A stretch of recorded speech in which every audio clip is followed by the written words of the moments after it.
Paul, cool. We're back today with Pope Francis' generation, and today we're talking about the common good and why that topic.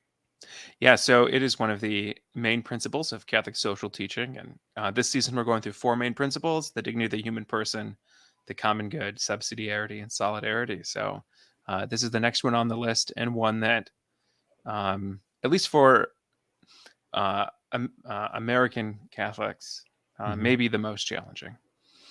Yeah, I'm intrigued. Okay, let's get into it all. Hello, friends. Welcome to the Pope Francis generation. It's the show for Catholics struggling with the Church's teaching, who feel like they might not belong in the Church anymore, and who still hunger for a God of love and goodness. Your hosts are me, Paul Fahey, a professional catechist.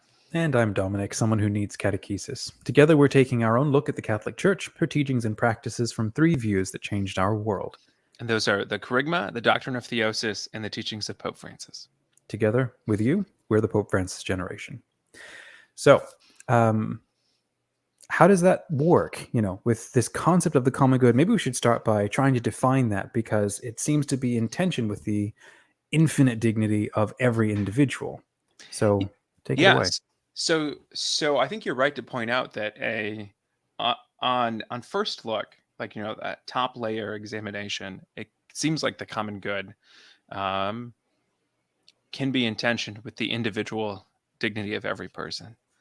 But in reality, the common good is simply the logical conclusion of the principle of the dignity of every human person. Because if you take that seriously, like we've talked about, that every human being has infinite dignity. Well, if every human being has infinite dignity, then there's something about the social good that's important.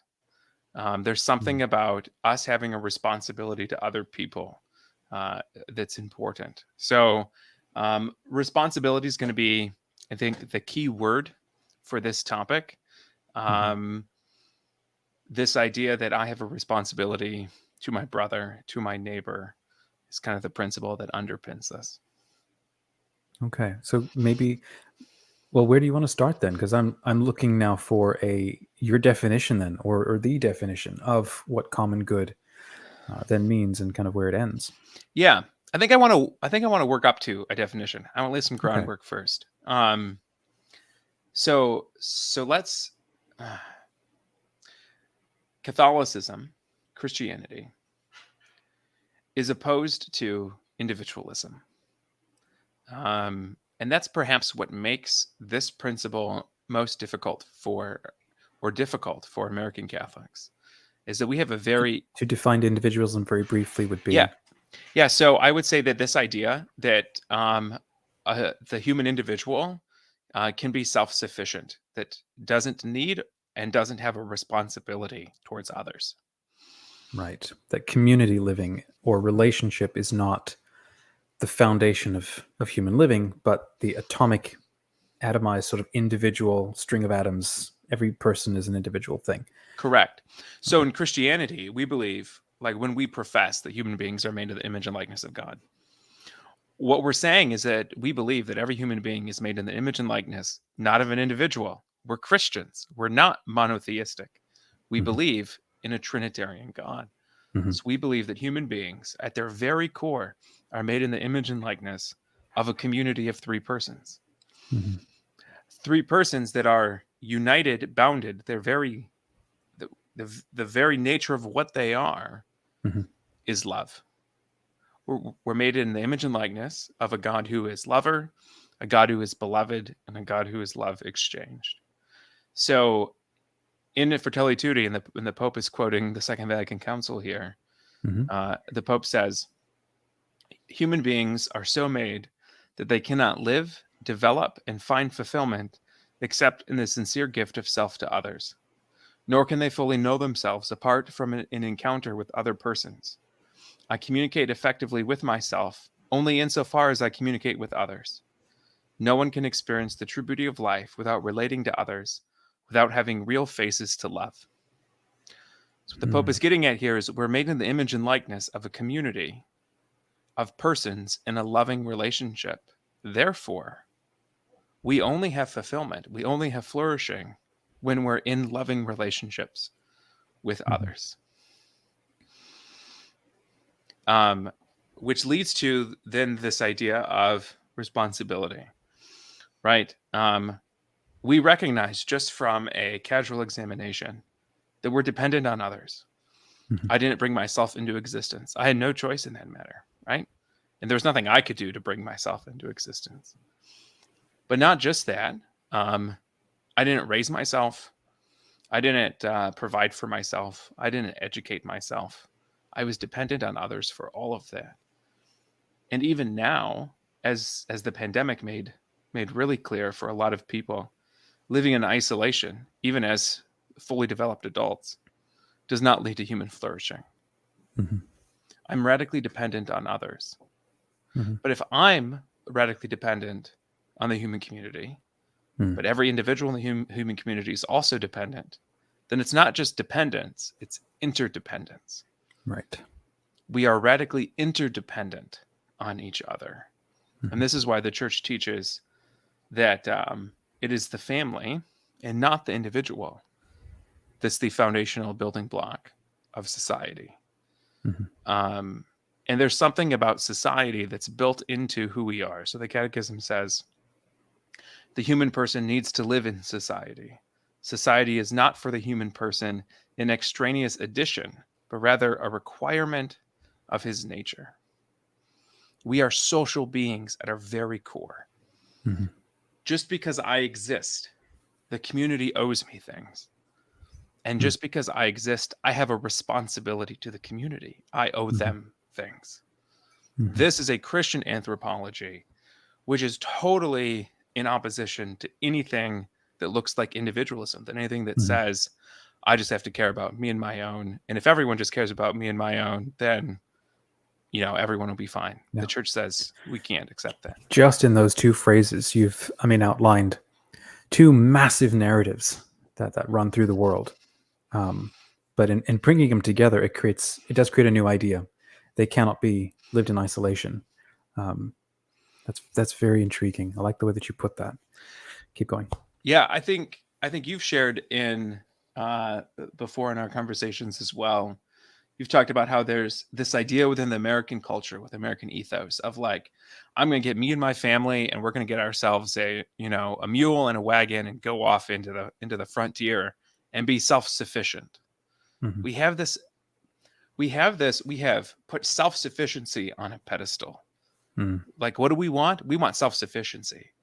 Mhm. We need to be able to provide for ourselves, make ourselves secure without reliance on others.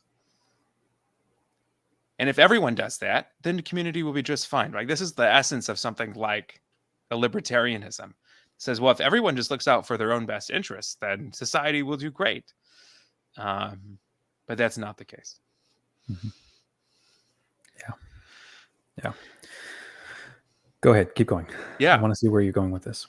So we have a temptation, I believe, because of sin, because of our fallen nature, a temptation to individualism, Mhm. to think that I don't need others, to think that I can simply be concerned about my own needs, and that's sufficient. But even in the scriptural tradition, God has always warned his people against individualism, right? In one sense, even God doesn't save individuals in scripture. He Mhm. saves groups. Like, he's always making groups. He's Mhm. saying, Abraham, you and your whole family, all of your descendants, come, right? Isaac, you and your whole family. Jacob, you and your whole family. And then he's bringing people into the community of his people, Mhm. um, in order to save them. And then when you see Jesus, what's he do? He creates a group of 12 people, and then hundreds of disciples on top of that. And he's like gathering people into the group. Mhm. God relates to us personally, yes, but there's an element of God's relationship with us that is also communal, right? And we Right. see this throughout Scripture. And then we see within Scripture as well this when we talked about this when we did our introduction to Catholic social teaching, throughout the Old Testament, one of the core commands that God gives his people, right? He gives them the commands: don't commit idolatry, um, don't marry foreign women and be tempted to idolatry. But then after idolatry, it's remember that you were once slaves in Egypt, that you were once vulnerable and oppressed. Mm-hmm. And that should govern how you treat, that remembrance of how you were treated should govern how you treat the vulnerable and the oppressed in your own community. So there's these four groups of people that are repeated throughout the Old Testament. I've heard some scholars call them the quartet of the vulnerable: Mm-hmm. the widow, the orphan, the poor, and the foreigner. So, and these are intentional, these four groups. So the widow in a patriarchal system is vulnerable in a patriarchal society. Like, she doesn't have this connection to power and influence in society. Mm-hmm. Not just power and influence, but even security, right? Right. Or autonomy. It doesn't. I mean, you can swap out some of the words, but yeah. Yeah. And the orphan as well. Like, they've lost this connection to security Right. within society. And then the poor, and then the foreigner. These are people whose society doesn't naturally or automatically take into consideration. Right. So what does the church say? Or what does God say to his people? You need to take them into consideration. You Right. need to make them your responsibility. Mm-hmm. And he judges his people by whether or not they commit idolatry and by how they treat the vulnerable and the oppressed. So when you hear in the prophetic books and the prophets exhorting the kings and exhorting the people of Israel Mm-hmm. to come back to the covenant, they say, stop the idolatry. And they say, stop treating the poor and the widow and the foreigner with contempt and with injustice. Give them a preferential treatment that the Lord wants you to give them. Mm-hmm. So we see this social morality, this social ethic that runs counter to individualism throughout the Old Testament. And again, that's rooted in this anthropology, this idea of the human person, that we're made in the image and likeness of a community, and that we are social by nature. Mm-hmm. So that brings us to an understanding of the common good directly then. So the compendium for the social doctrine of the church says this: the principle of the common good, to which every aspect of social life must be related if it is to attain its fullest meaning, stems from the dignity, unity, and equality of all people. So what the church is saying here is that this principle of the universal dignity, the infinite dignity of every human person, Mm-hmm. Leads to the common good, right? That they're not in opposition to each other. The common good builds off of this. The compendium continues. According to its primary and broadly accepted sense, the common good indicates the sum total of social conditions which allow people, either as groups or as individuals, to reach their fulfillment more fully and more easily. So it's this idea that every human person in every human community is owed the means to live a fulfilled life. So the church breaks that down even more. So St. John, Pope St. John the 23rd, in his encyclical Pacem in Terris, says this: man has the right to live, he has the right to bodily integrity, and to the means necessary for the proper development of life. So, right, these are these social conditions necessary to flourish. Those are, he says, food, clothing, shelter, medical care, rest, and finally, the necessary social services. In consequence, man has the right to be looked after in the event of ill health, disability, widowhood, old age, unemployment, or whenever, through no fault of his own, he is deprived of the means of livelihood. What the church is saying here is that every human person, because they have infinite dignity, is owed, simply because they exist, food, clothing, healthcare, work, shelter, education, the minimal things required to live a life of flourishing. My goodness, it's just beautiful, and my heart sings hearing that, but it just flies in the face of so many narratives I was Yep. raised in growing up. In the sense of it's up to you to, you know, procure and ensure all of this stuff for yourself. Nobody else owes this to you, and it's wow. Now, to be clear here, it's not saying that everyone is owed the capacity to buy a new vehicle. Right. It's saying that everyone is owed the minimum requirements to live a life of flourishing. Right. Right? They are owed the minimum requirements to develop as a human being. They are not owed a vacation home. Right? They're not necessarily owed the ability to even take a vacation. But everyone is owed food, shelter, healthcare, education, rest, right? People shouldn't have to work 70, 80, 100 hours a week in order to get these things. They're owed rest. Everyone is owed that. So a lot of times, I mean, there may be listeners who hear this and they think something like communism. And the church isn't saying that. It's not saying everyone ought to have the same amount.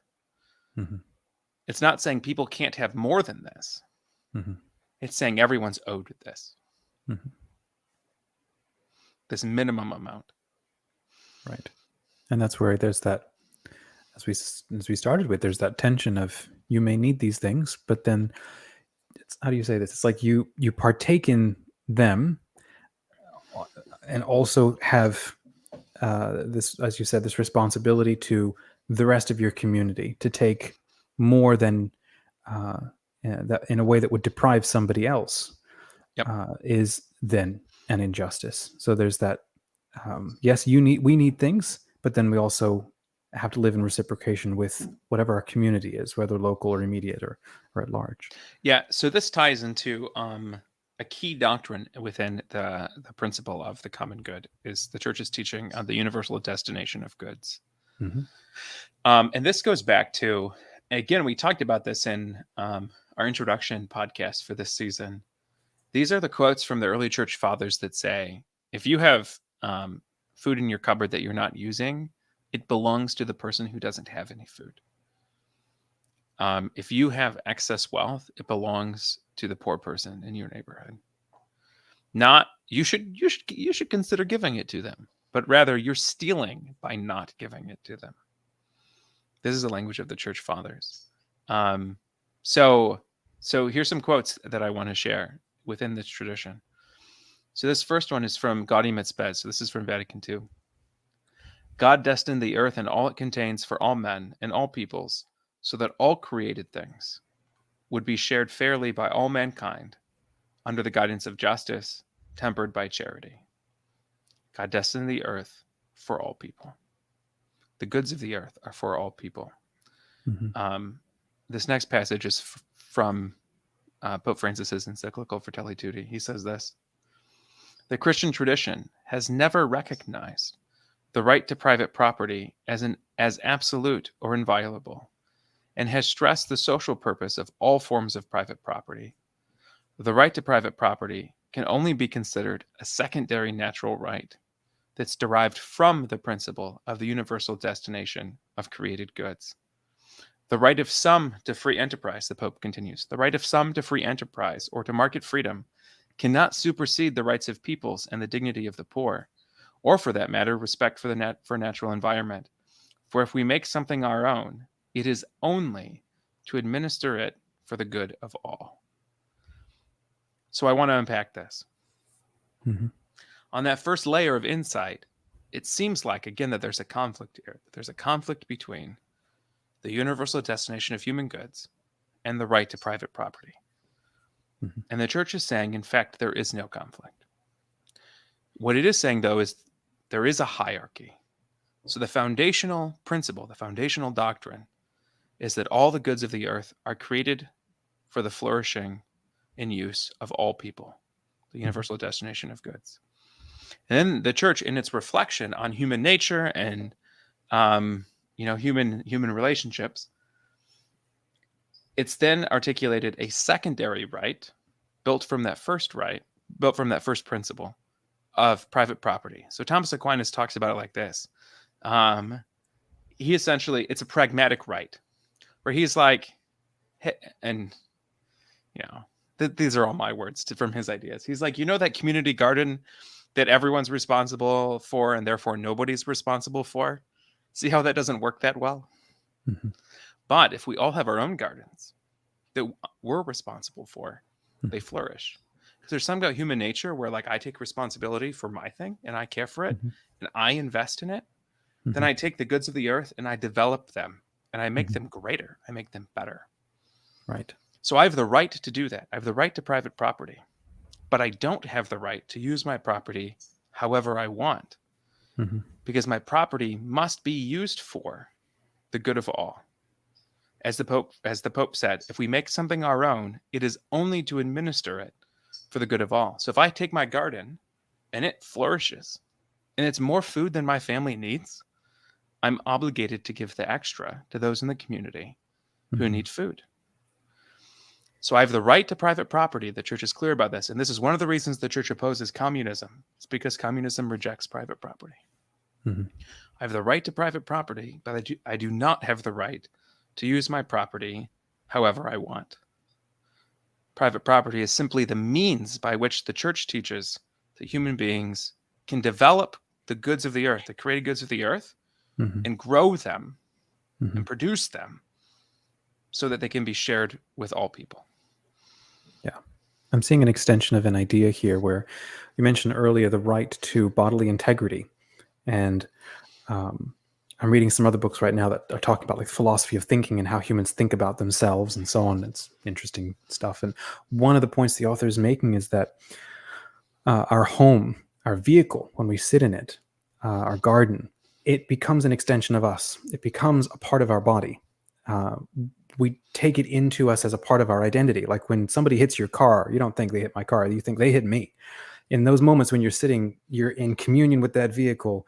You need it to function. You need to be able to count on it. And you think of it as an extension of yourself. Or when someone breaks into your home, you feel personally violated. Violated. Yeah. Exactly. So if that's the case, then the same response, the same role that our own bodies take for us, where again, that same thing of, like you said, we need to maintain a sense of autonomy and also a sense of relationship, and both need to be done together. And if we extend that sense of our identity to our things, then there's also that same duality that has to then also happen. For human beings to live in relationship and for our objects or for our items to remain individualist,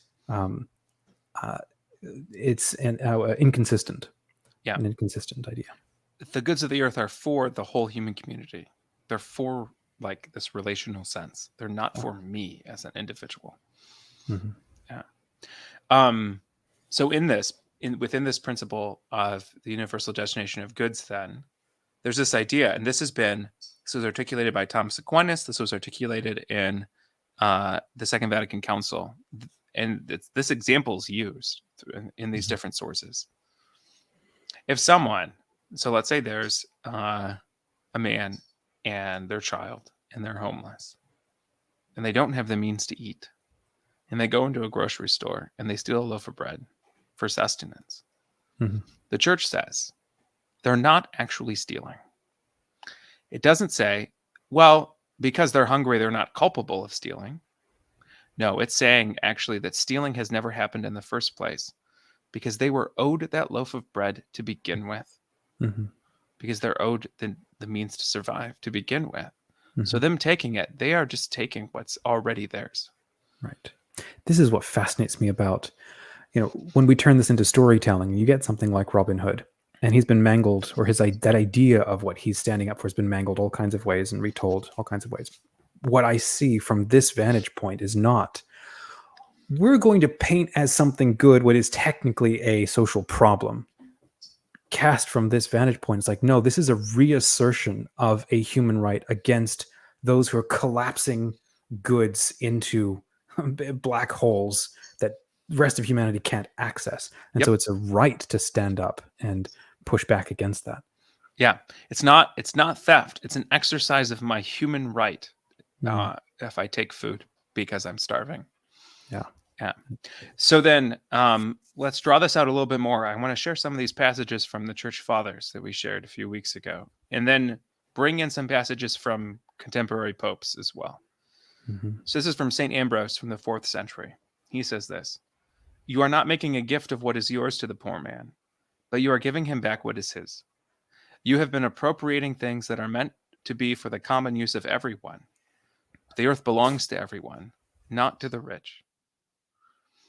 So that was St. Ambrose. This next one is St. John Chrysostom, also in the 4th century. "Not to share our wealth with the poor is to rob them, and to take away their livelihood. The riches we possess are not our own, but theirs as well." I think it's also interesting to observe these discussions are certainly being directed at the wealthy young men in scripture. It's like, Lord, what should I do to be saved? It's like these discussions are happening to that level of you who do have the means. And not all of us, I think, maybe listening to this show, don't think of ourselves as that person. We might be, but these definitely are oriented to the people who have more than is sufficient for human thriving. Yeah. So there's something about here. If these sting, and these are very direct and sharp statements, if these sting, they sting those who potentially have excess wealth. If you are poor, these are good news. It's profoundly good news. It's like Mary's Magnificat, where she says, God will throw down the powerful and lift up the lowly. Mm-hmm. The hungry will be filled with good things, and the rich will be sent empty away. If you are rich, that's a terrible statement.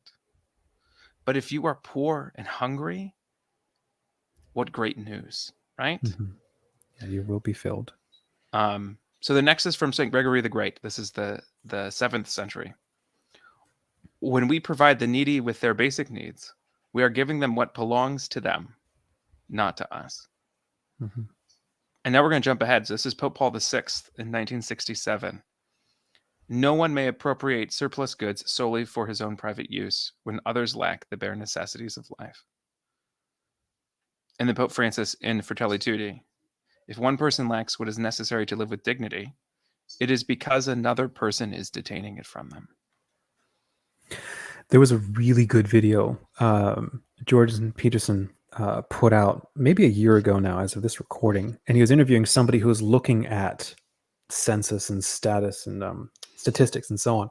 And the guy went and wrote a book that was supposed to be like a coffee table book for everybody and stuff, and just pointing out how much better the world is versus 200 years ago, how the human living conditions have improved, have changed, contrary to a ton of narratives. But it's like this, all of this is publicly available data from, I don't know, different organizations.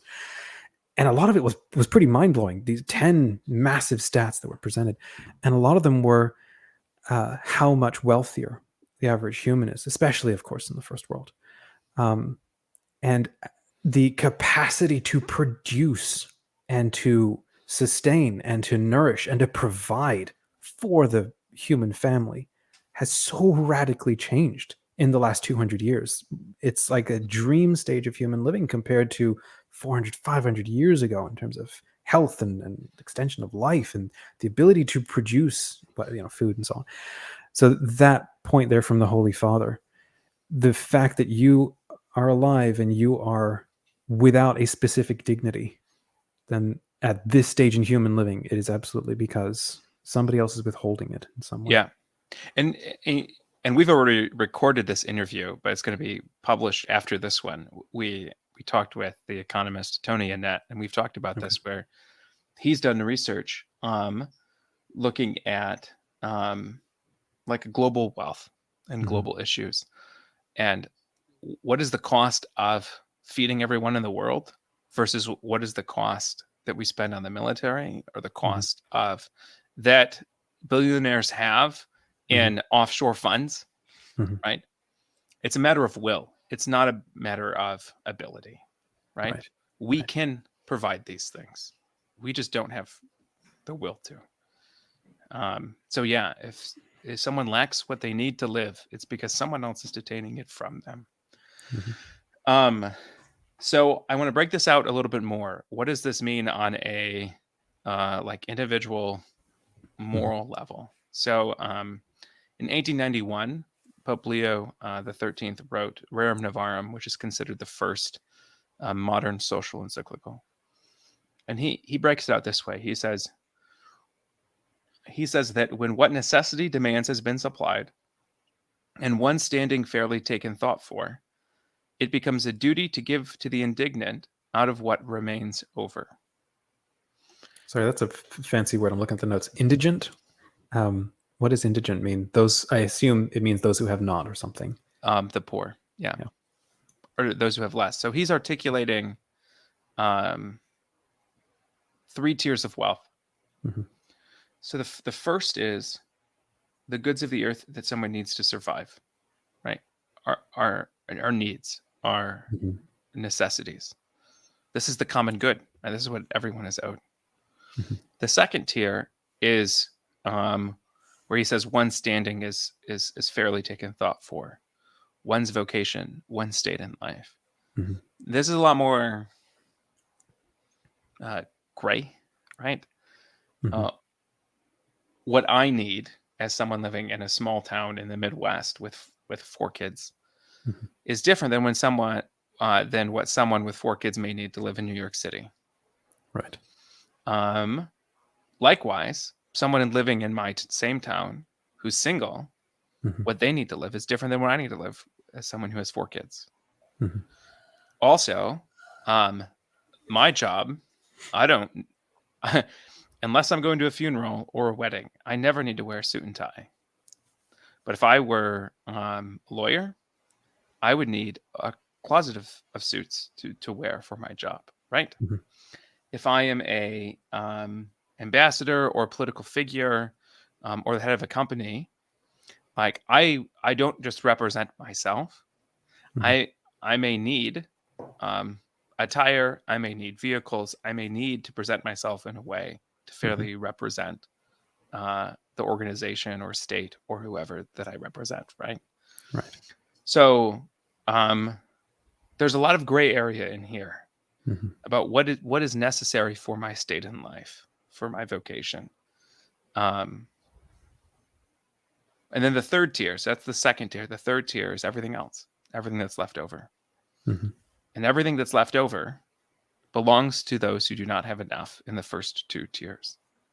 And to be clear here, because the church is clear here, giving away that excess and distributing it to those who don't have enough is a matter of justice and not a matter of personal charity. And Pope Benedict teaches that we can't even talk about charity until we've met the demands of justice in the first place.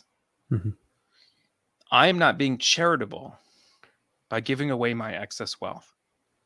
Actually, I'm stealing by possessing my excess wealth. If someone were to go to Best Buy and steal a TV, they're not being charitable by bringing the TV back. Right? Right. Or donating it to a family who doesn't have one. I'm not being charitable by giving back to someone what's already owed to them, what I've already stolen from them. It's a matter of justice. It's not a matter of charity. And this is important once we get to, in a few minutes, we'll talk about what's the church say the role of the state is in this. The role of the state looks different when we're talking about matters of justice versus matters of personal charity.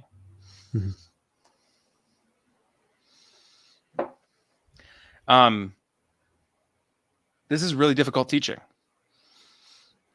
This goes against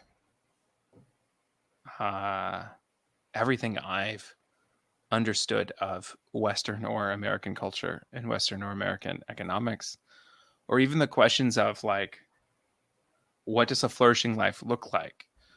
Where is happiness rooted? What should be our goals in life? Collecting excess stuff. This materialism is so much a part of our culture. And the church is not just saying that's not good for you. It is saying that's not good for you. But it's saying actually that just that accumulating excess stuff is theft, that's harmful to others, to the community. Mhm. Yeah.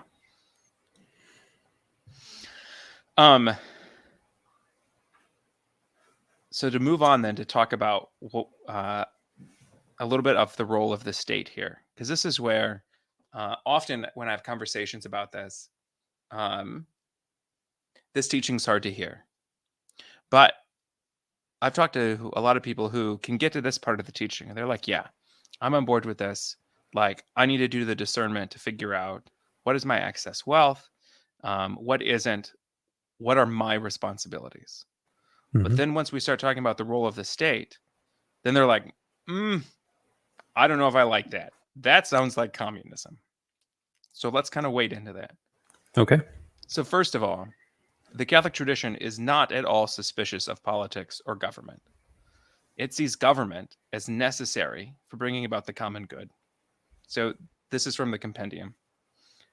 The responsibility for attaining the common good, besides falling to the individual persons, belongs also to the state.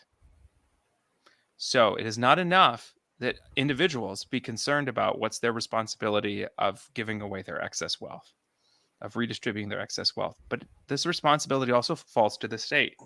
Since the compendium continues, since the common good is the reason that the political authority exists in the first place. The individual person, the family, or intermediate groups. Now, by intermediate groups, the church means like social groups, parishes, your Knights of Columbus, your Lions Club, your whatever, like just groups of people that aren't the state and that aren't the individual, aren't the family. Okay. The person, the family, or intermediate groups are not able to achieve their full development by themselves in order to live a truly human life. Hence the necessity of political institutions, the purpose of which is to make available to persons the necessary material, cultural, moral, and spiritual goods. The goal of life in society is, in fact, the historically attainable common good. So there's a few things I want to break down here.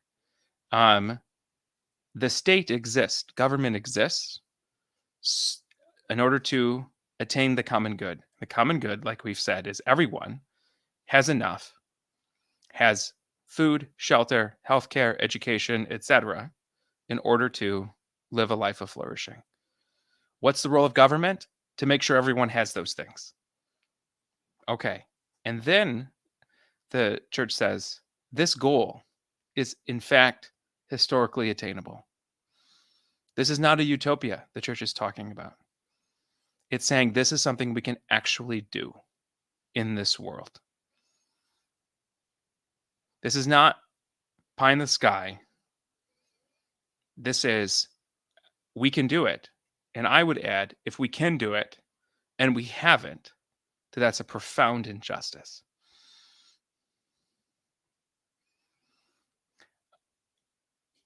So the Catechism says that there are three elements to the common good.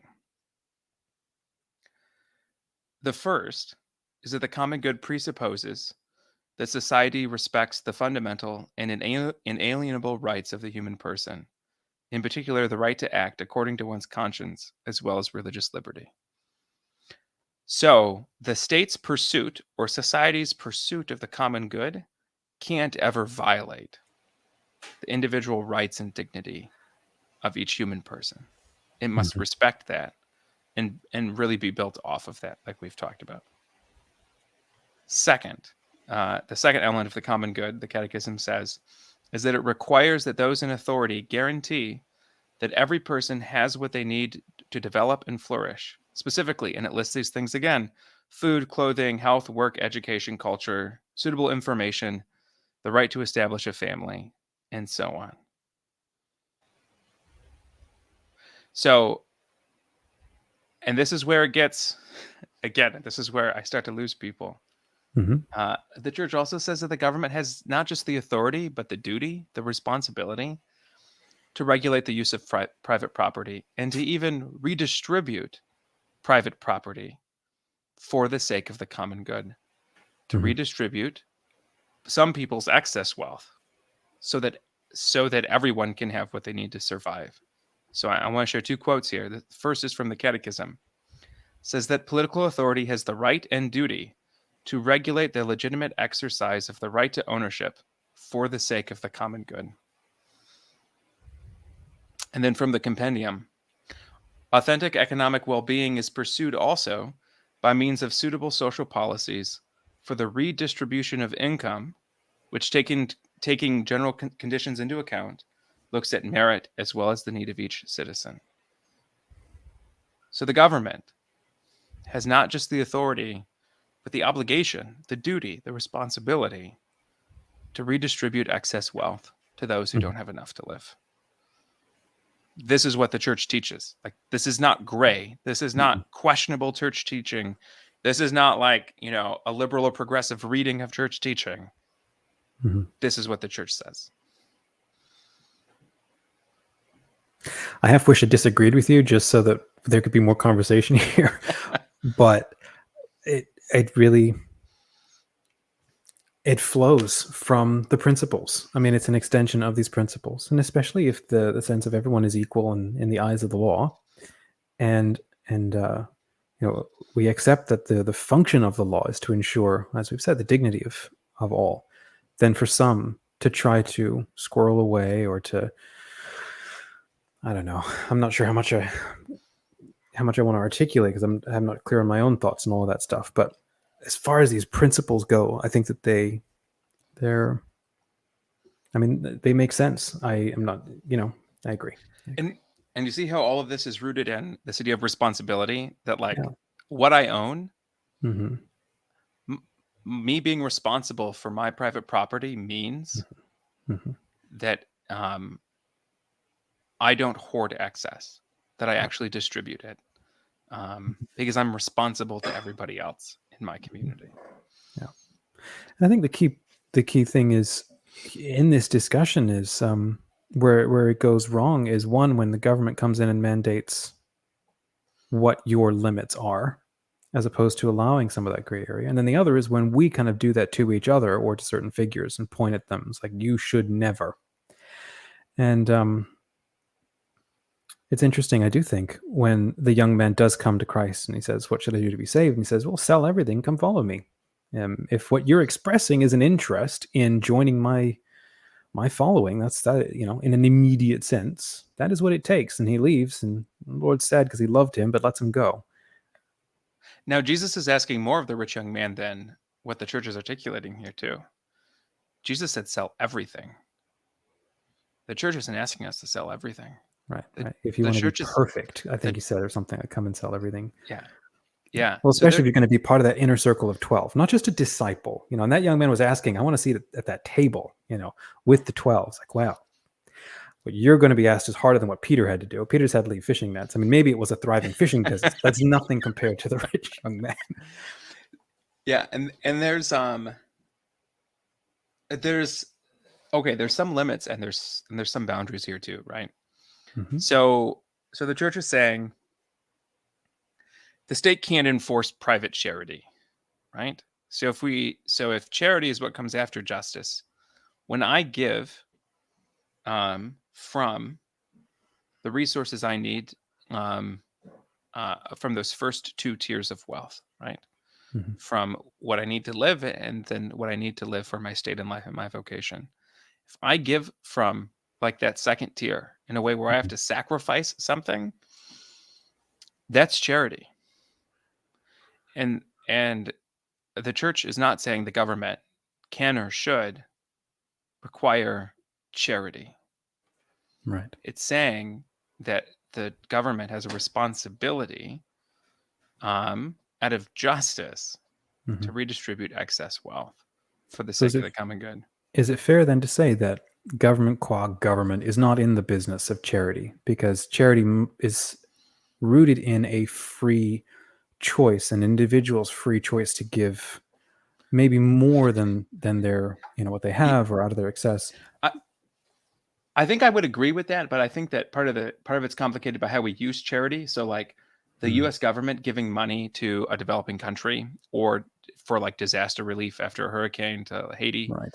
like that's not charity. I mean, that's justice. That's a wealthy nation giving to a nation that's like in a really In desperate desperate need. situation. Right. Yeah. Yeah. So I wouldn't call that charity, but we would normally call that government charity in the way Mhm. that we talk. Okay. But yeah, the government is not and should not be in the business of mandating individual charity. Mhm. Okay. Yeah.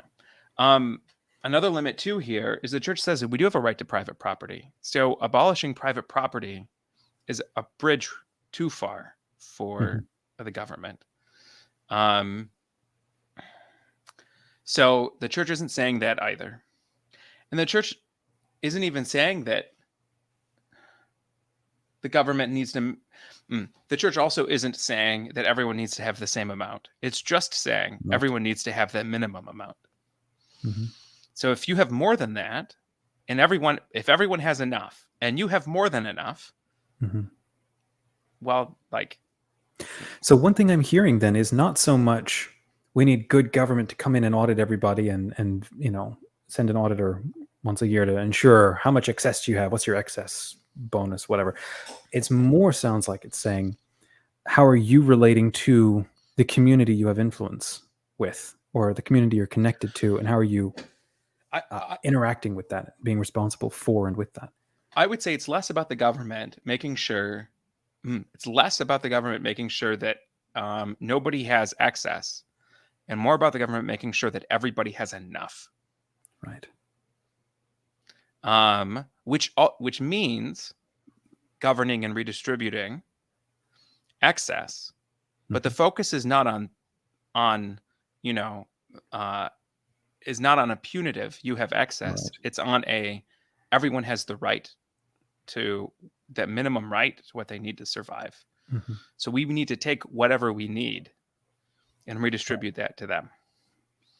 Yeah, Does that's that? definitely not going to fly with one party.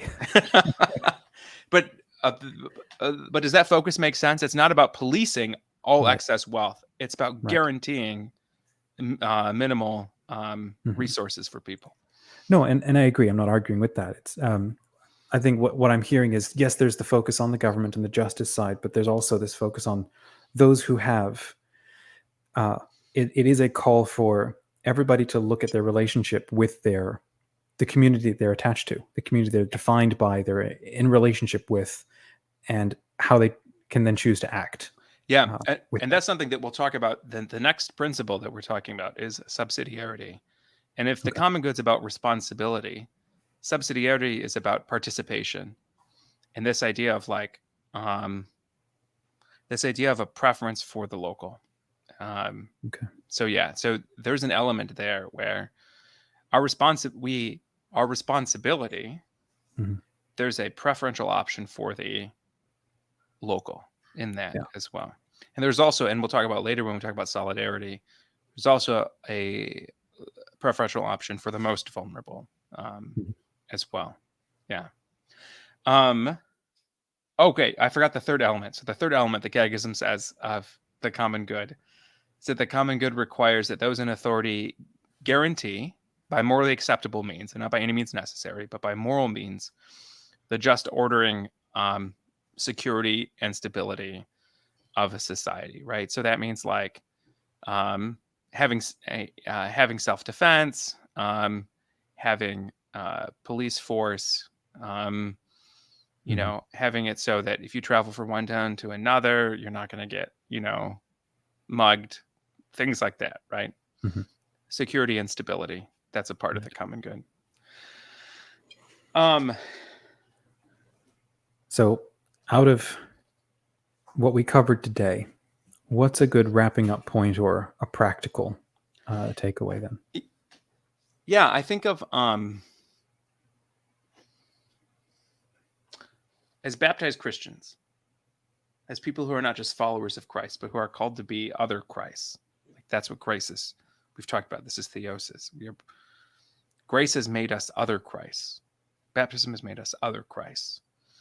Our lives ought to look different than the unbaptized.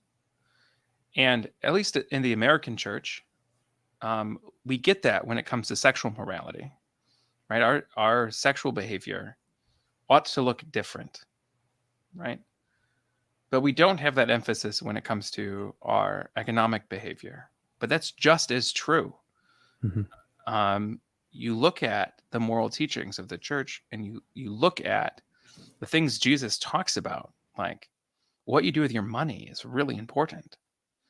So our lives ought to look different. And I think they ought to look different in one way, precisely because we actually believe in God. And that belief in God should shape our behavior. So, like, what do I mean by this? Mhm. There's a, I was listening to uh, a podcast Bible study on the book of Exodus from the Bible Project. And they were walking through the book of Exodus. And they got to the scene in the story. This is right after the crossing, well, during the crossing of the Red Sea, and immediately when they go into the desert, before they reach Mount Sinai. They're like, this is a period of testing where God is testing his people. And the guys on this podcast, they're talking and they're like, so sometimes when we think of God testing his people, we think of like a scientist with a whole bunch of lab rats in a maze. Like that would be bad testing. That's not the kind of testing. Right. Rather, it's testing in the sense of like God is shaping his people to be the kind of people that looks like him, right?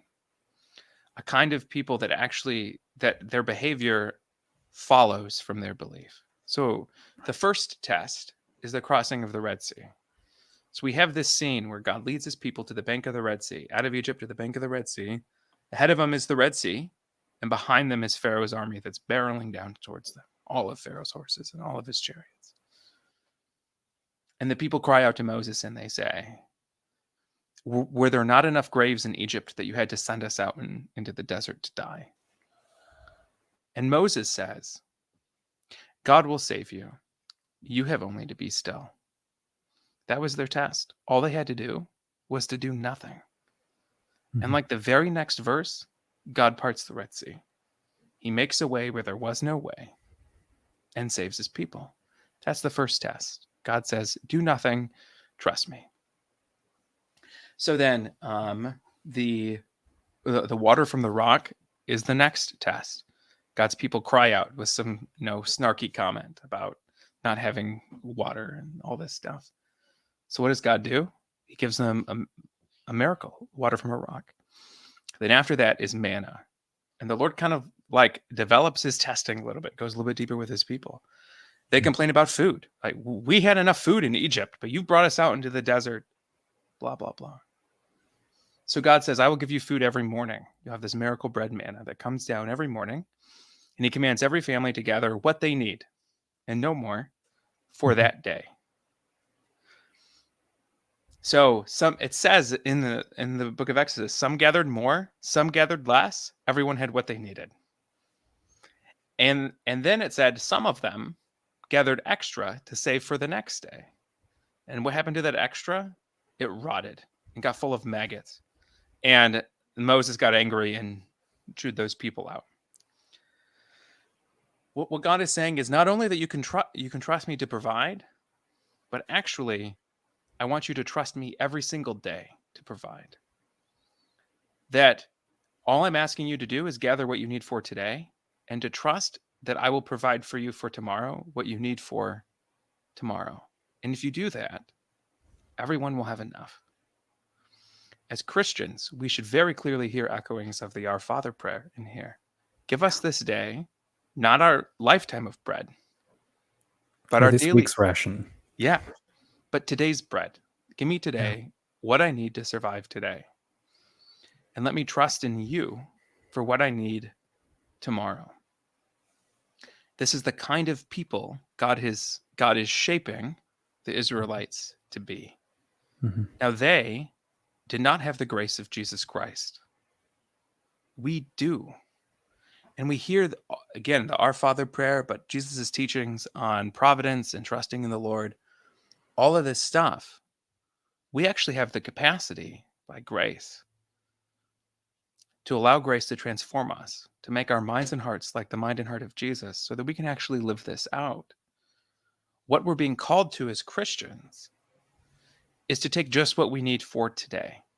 Mm-hmm. There's a writing from, and I may have shared this before on an earlier episode, but there's a writing from Dorothy Day where she uses the word precarity to talk about the Christian life. Mm-hmm. And this word precarity is related to the word precarious, risky, right? And she's talking about how the virtue of, or the not the virtue, but the vow of poverty that religious make, that's really Mm-hmm. rooted in precarity. The heart of poverty is this total reliance on God's providence. Okay. But there's other things in here, right? Like life is precarious, period. Now, we have a choice. We can spend our life trying to protect ourselves from life's precarity, and maybe we can protect ourselves a little, but really that's ultimately futile, right? I can have all the money in the world and get cancer tomorrow, and I can have all the money in the world and get in a car accident tomorrow. I can get all the money in the world, all the best doctors, and I have a heart attack tomorrow. Or my kid can die, or my spouse can die, or I can be crippled, or any of these things, right? Mm-hmm. Life is precarious, period. So we can spend our life, and this is modern culture, spend your life being as comfortable and having the illusion of security. Or, as Christians, spend your life knowing that life is precarious and trusting in the Lord and being faithful and having integrity to what he asks us to do. Yeah. The first option is full of fear. It's driven entirely by fear. This grasping at everything I can to protect myself, to have the illusion of security. But the other life is free.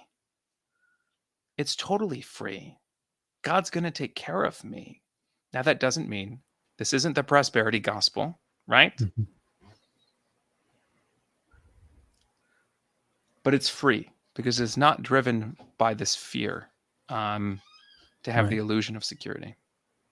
Yeah, we're taking ourselves off the board game that is most of modern culture. I don't know if you've seen there's a show called Vanity Fair. My wife and I joke about it sometimes. Yeah. It's an old novel, and it was probably turned into a couple of different movies. But we saw the most recent one, and one of the motifs for it is it's a small carousel, and all the main characters are riding on the ponies, and they're going up and down, and they're spinning in place, and they're going in place. And the whole point of the story is the characters get up to crazy, painful, cyclical situations, and they just keep diving back into it, like scripture says the dog returns to its vomit, and they don't stop. And there are a couple of characters who disengage and who get off the merry-go-round, Yeah.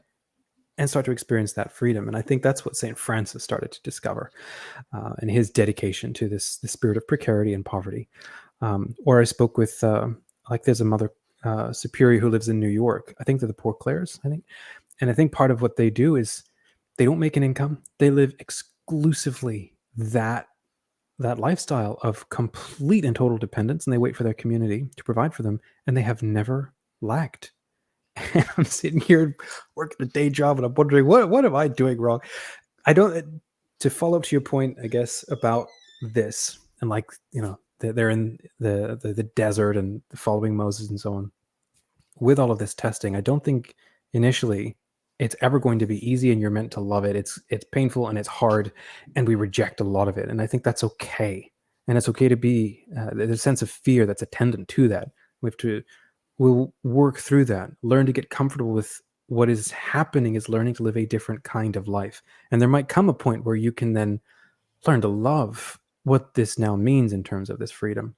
From here, this side of this new life, it looks like death and fear, and Yeah. but we can see there are people around us who are already living it, and they're a lot happier than we would want them to be. Because ultimately, at the heart of this, like we talked about how some of these teachings, if you have excess wealth, they sting. But it's still good news for you. Because it's this saying you can live from a place of freedom, Mm-hmm. not from a place of needing to have this wealth, to feel secure, to feel desired, to feel like you have a place, to feel like you're loved, whatever. It's saying, the Lord is saying, you can have freedom from that. If God is as good as he says that he is, if you believe that God is as good as he says that he is, you can have freedom from this fear that drives all of this accumulation of stuff, this carousel that we're on, that everyone's miserable on.